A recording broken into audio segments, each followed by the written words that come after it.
ఈ జాతర మహోత్సవాలకి అన్ని రకాలుగా కూడా మీ సహాయ సహకారాలు అందించండి. చక్కగా అమ్మవారి ఆశీస్సులు పొందండి. అలాగే 11 రాత్రులు 11 రోజులు చక్కటి పూజా కార్యక్రమం జరిగింది.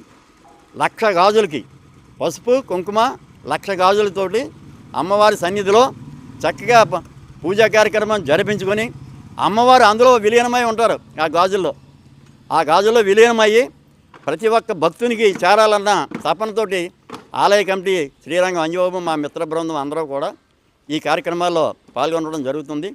అలాగే ఆ సందర్భంగా రేపు అనగా 21వ తారీఖు బుధవారం ఉదయం 9 గంటలకి గణేష్ నగర్లో శ్రీ విఘ్నేశ్వర స్వామివారి దగ్గర స్థానిక గౌరవ శాసనసభ్యులు ప్రభుత్వ విప్ అయినటువంటి బొలిశెట్టి శ్రీనివాస్ గారి చేతుల మీదుగా కొబ్బరికాయ కొట్టి ఈ గాజుల పంపకం జరుగుద్ది. 35 వార్డుల్లోనూ కూడా ఈ గాజుల పంపకం జరుగుద్ది.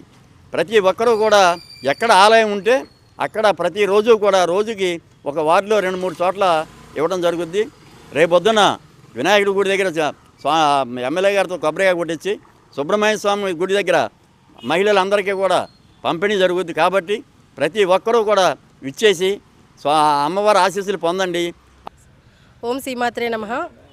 బలసలమ్మ తల్లి ఆలయంలో గాజుల్ని 11 రోజులు అమ్మవారి యొక్క పూజకి అలంకరించి అక్కడ పూజలు అందుకున్న తర్వాత ఆ అమ్మవారి యొక్క గాజుల్ని గ్రామ ప్రజలందరికీ కూడా అందించాలనే ఉద్దేశంతో మన గ్రామంలో ఉన్న ఈ మహిళలందరూ కూడా అమ్మవారి కరుణా కృపా కటాక్షాలకి పాత్రలు అవ్వాలని ఇక్కడ మన గణేష్ నగర్లో వినాయకుడి గుడి వద్ద గాజుల పంపిణీ అయితే జరుగుతుందండి. ప్రతి ఒక్కరూ కూడా ఈ యొక్క కార్యక్రమంలో పాల్గొని ఆ అమ్మవారి యొక్క కరుణతో ఆ యొక్క గాజులను తీసుకొని మనం మన ఇంట్లో కనుక పెట్టుకున్నట్టయితే మనకంతా శుభం జరుగుతుందని ఇక్కడున్న పెద్దలు చెప్పడం జరిగింది. కాబట్టి అందరూ కూడా వచ్చి ఈ గాజులను తీసుకుంటారని మనస్ఫూర్తిగా కోరుకుంటున్నాం.